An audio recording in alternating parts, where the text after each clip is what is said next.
Good afternoon. I'm Mark Dupree, Wyandotte County District Attorney. With me today are members of the Kansas City, Kansas Police Department. Chief Carl Oakman, Major Richard Harris, Captain Rodney Smith, Deputy Chief George Sims, Deputy Chief Raymond Nunez. We're grateful for their service. The purpose of this press conference is to discuss the filing of charges against 3 individuals involved in yesterday's officer-involved shooting. All charges stem from an incident that resulted in multiple Kansas City, Kansas police officers being shot at and hospitalization of at least 3. The officers that put their lives on the line, who bravely were serving this community, was Officer Christopher Blake, Officer Gregory Haynes, Officer Glenn Carter, Officer Wesley Lundgren, and Officer Chad Schur and Robert Twitcher, of which we are eternally grateful to them and to their family for the work that they do and the sacrifices that they risk on a daily basis for the safety of this community. We thank God that all of them are still alive and well today. For the last few years, the Kansas City, Kansas Police Department has worked diligently and collaboratively with multiple agencies to rid our streets of drugs, specifically the drug of fentanyl. Not only of the drug of fentanyl, but those who dare to deal fentanyl in our community. And they have worked collaboratively with multiple agencies such as the DEA, the FBI, ATF, the U.S. Marshals, all of which who have given tirelessly and worked collaboratively with this department in trying to do their part in making our community safer, which ultimately led to yesterday's events. It's important to note that in this community in 2021, there were 109 drug-related overdoses recorded in Kansas City, Kansas. 54 of those overdoses involved fentanyl. In 2022, there were 172 drug-related overdoses recorded in Kansas City, Kansas. 40 of those overdoses were fatal. 20 of those were juveniles. And 132 of those overdoses involved fentanyl use. And this year alone, there were 38 overdoses recorded in Kansas City, Kansas. 5 of those overdoses were fatal. 6 involved juveniles. And 31 of those overdoses involved fentanyl. In 2023 alone, by this point, the Kansas City, Kansas Police Department had collected over 127,000 fentanyl pills and over 24 pounds of powder. This is all important because upon yesterday, a specific unit whose job it was to work with all of those agencies that was stated above had a sting and a deal that occurred, and ultimately an arrest that ensued. An arrest that ended up causing a shootout, and 3 individuals are now being charged by this office. Those individuals are Carnell Lance Jones Jr., Samarian England, Javion Mitchell Locke. I will state for you what those individuals are being charged with. The first count is attempted capital murder of a law enforcement officer, which is an off-grid felony which carries a 25-year to life sentence. Or in the alternative, attempted capital murder for more than one person, again, which carries 25 years to life. Count 2 is aggravated battery against a law enforcement officer which carries 55 months to 247 months in prison. Count 3 is the same. Count 4, again, the same. Count 5 is criminal discharge of a firearm at an occupied building or vehicle, which carries, again, 55 to 247 months in prison. Count 6 is criminal discharge of a firearm at an occupied building or vehicle, a level 7, which carries 11 months to 34 months in prison.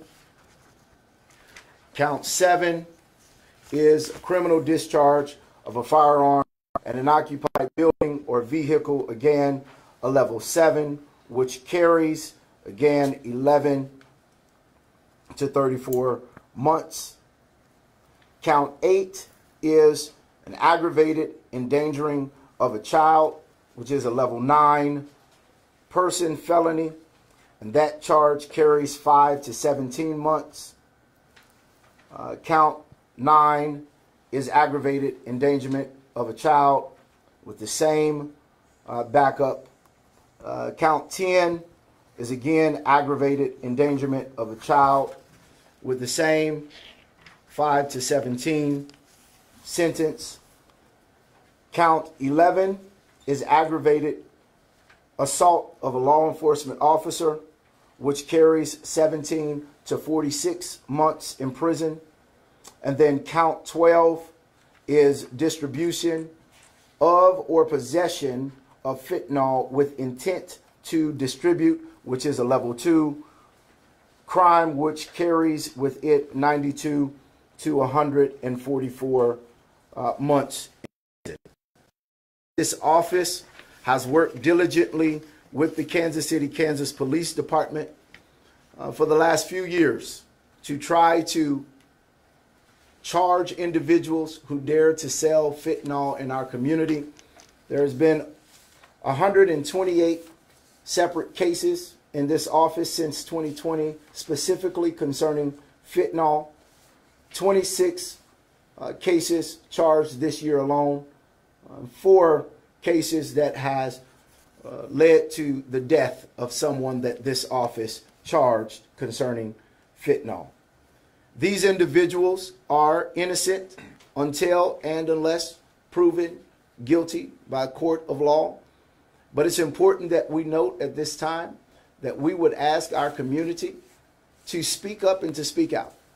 When you see and or know of someone who is selling and or dealing drugs in general, but specifically fentanyl, which is killing our young and our old folks at an unfathomable rate at this time, we ask for your help to reach out and speak to the Kansas City, Kansas Police Department so we can save lives, as these officers did upon yesterday with recovering nearly 500 to 1,000 fentanyl pills, knowing that at each pill is a life that could have been lost to death.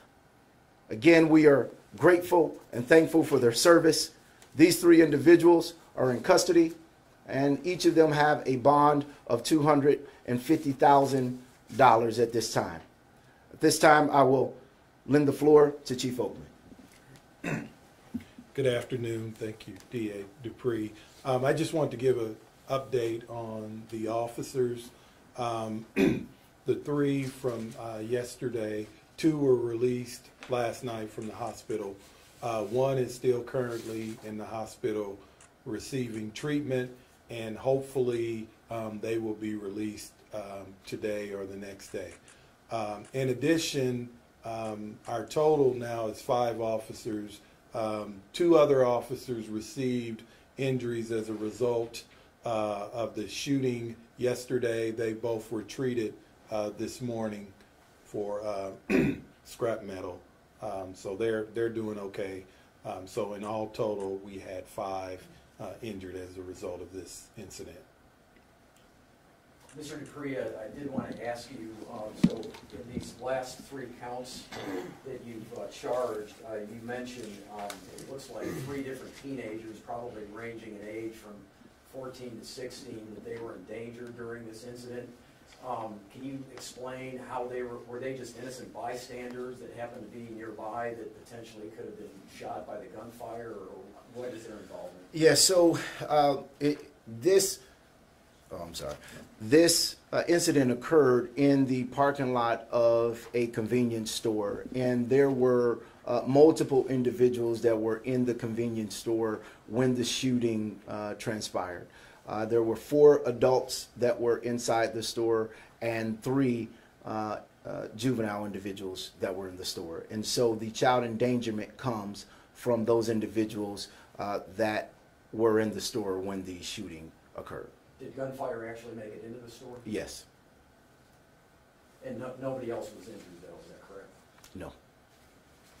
Do you think you could clear up? It looks like there were 6 different officers that are named, but we don't know which ones were actually shot, and then the other 2 that I guess had shrapnel injuries. Can you tell us who they are?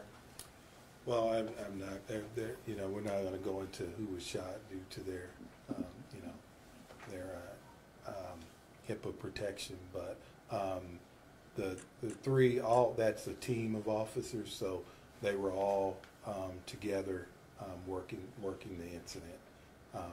But sorry, I wish I could go into that. But like I said, all I can tell you is one of the officers is still in the hospital recovering.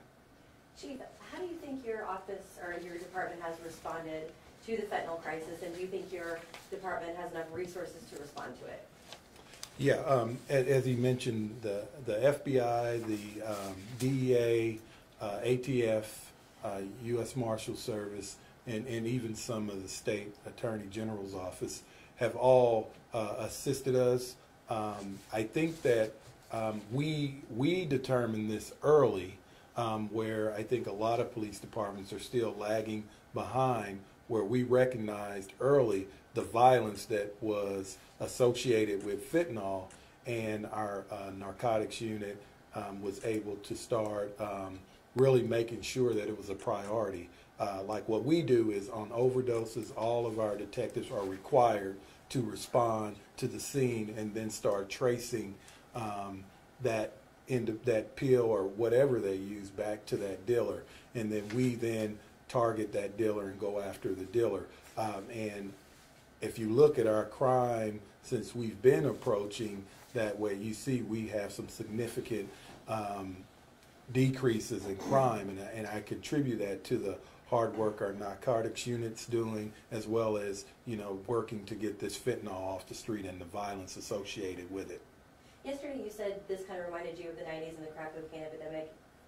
Would you compare what's happening right now with fentanyl with what was going on in the 90s? Yeah, it's getting there, but we have seen that the violence, as you see yesterday, the violence is similar to what we were seeing when we were dealing with the crack cocaine dealers and the violence associated with that. So we're really out. We have a detailed plan that we're approaching this, so we don't allow it to get to where it was at that epidemic level. So, and we've already seen some results of the actions we've been taking. What are some of the results from your actions, if you can go into that? Well, just when you look at our stats, our shootings are down, our homicides are down 60%, you know, other violent crimes, aggravated assaults, aggravated batteries. We're seeing, at this point, we're seeing some historical lows from year to date compared to 2022, and also we saw some significant decreases from 2021 to 2022. So that, as well as the way we're with patrol, how our patrol is committed to really being visible and being proactive and intervening in violent situations early at the patrol level. I think it's important to note that the chief and the way that they're trying to pursue after these dealers are making a huge difference, which is why the cases are able to be filed.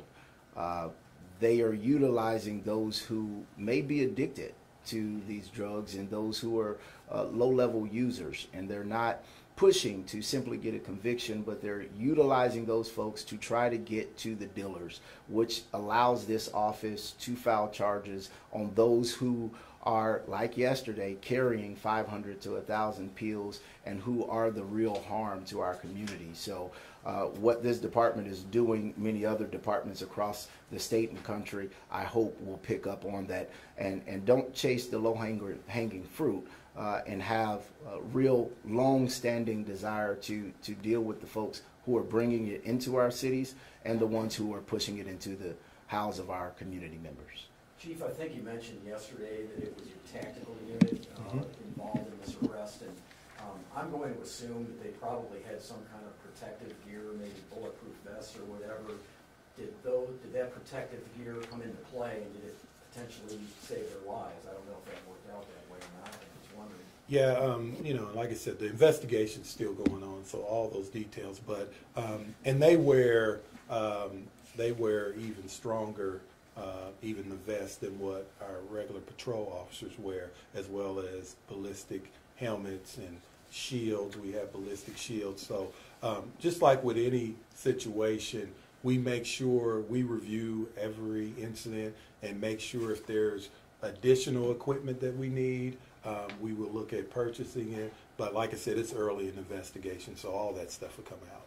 Chief, I saw that, so as I look at this document, it looks like there were 6 officers named, but you mentioned that 5 of them were hurt, 3 shot, 2 hit by, so were there 6 officers that were a part of this sting operation yesterday? Yeah, there was more than that. Like I said, that's still all part of the investigation, but those were the 6 that initially were engaged in the shooting. And one of those 6 wasn't injured at all, is basically what you're saying. Correct. And it's important to note again that the investigation is ongoing, and the Kansas City, Missouri Police Department is doing that investigation concerning the officer-involved shooting. And as information is shown through that investigation, there is a possibility of additional charges and amended complaints as that information comes in. Chief, are you comfortable you have all of the suspects? I mean, obviously these folks had to be connected to somebody in order to get all of this fentanyl. You can anticipate, or are you going after additional arrests in this case potentially? Yeah. At this point, we're pretty confident the ones that we have in custody were associated to this incident. But like with any drug investigation, we look at the bigger picture, and that's something we've been doing from day one. So there could be more, as the DA mentioned, as the investigation goes forward, there could be more charges. So can you walk me through why your sting was carried out at a convenience store? You've got guys in tactical gear, but you have 7 people within that convenience store. So if I can jump in, because I've asked the chief not to go into details, and according to the rules of ethics 3.8, many of those details we can't release at this point. And so as the case continues to go into the court system, many of those things can be answered, but at this point I'm going to ask the chief not to go into detail concerning that. Yes, sir. How confident are you, Mr. Dupree, that these 3 individuals will be convicted? I'm confident enough to say that with the work that has been done and with the evidence that we have, we absolutely believe that we will be able to present a case to the jury to get a conviction. The law does not ethically allow this office to bring a case unless we, in good faith, believe we have enough evidence to get a conviction in front of a jury. As such, it is that same good faith that I believe the evidence and the work that the officers on this task force has done and that has presented to this office in giving these individuals a fair trial, that a jury will see that evidence and likewise hopefully find what I believe should be a guilty verdict. Mark, you mentioned they're in custody, and I think we were told that these individuals were injured and possibly were in the hospital. Are they out of the hospital? Are they in the jail? And have you found any prior criminal record with these folks? So we can't go into details on the location of where they are, and whether they're in the hospital or at the jail. They are under arrest wherever they are. And these individuals are relatively young. Everyone is in their 20s. What I will say is that on the adult side of things, there's not too much history, but there is history for some of these individuals. Are these suspects, are they like the middlemen here? I mean, who are the, I'm sure there are bigger people you were trying to go after that are not these kids. Well, we're not going to go into that, but and you mentioned kids. They're grown. They're 18, 19, 22, Yes. And the thing of it is that these individuals were grown enough to try to kill people with handguns and rifles, whatever they had. So yeah, like I said, this is a ongoing investigation. What happened yesterday was part of an ongoing investigation. So I just want to make that clear. We didn't just drive past the convenience store and go in and say, hey, let's get in a shootout with these individuals in the parking lot. This has been going on for at least a week and a half, this investigation, prior to what happened yesterday. Right, so I didn't mean to minimize what their actions were. Yes.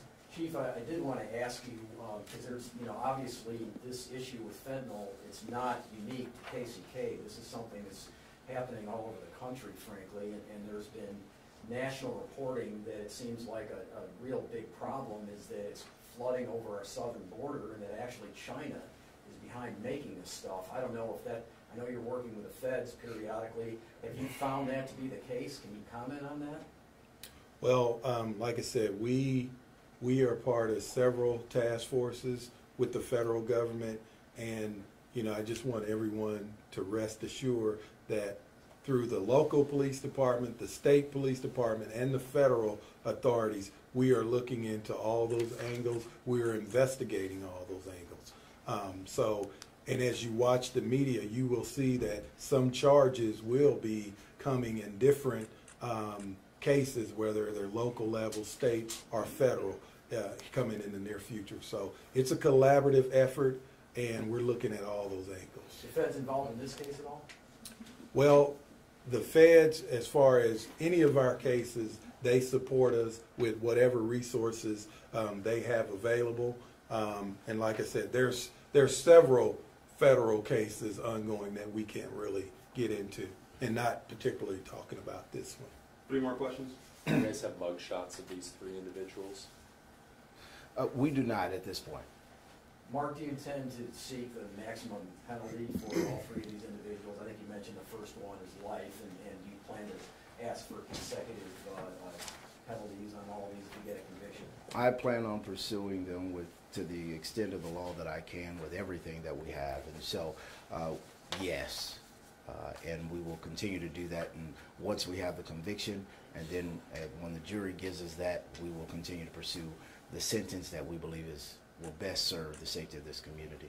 Mr. Dupree, could you say the names of the officers involved again like you did? We had a little technical error. No problem. We have Christopher Blake, Gregory Haynes, Glenn Carter, Wesley Lundgren, Chad Schuer, and Robert Twitchell. Can you tell me if the people within the store are okay and if they've been offered services? Yes, all the people in the store, no one was injured, and our victim services unit will reach out to them like we do with every victim or witness, and they will get those opportunities, whatever services they need. But they haven't yet been reached out to. I'm not sure if all of them have, because we're getting witness statements, and our victim services reaches out to all of our witnesses. So that's a normal process we do with every crime. And it's important to note that our office was still on the scene at 12:30 last night dealing with this. And so with Kansas City, Missouri doing the investigation, the process is a little elongated because of those different changes. Thank you guys for being here. Thank you. Thank you.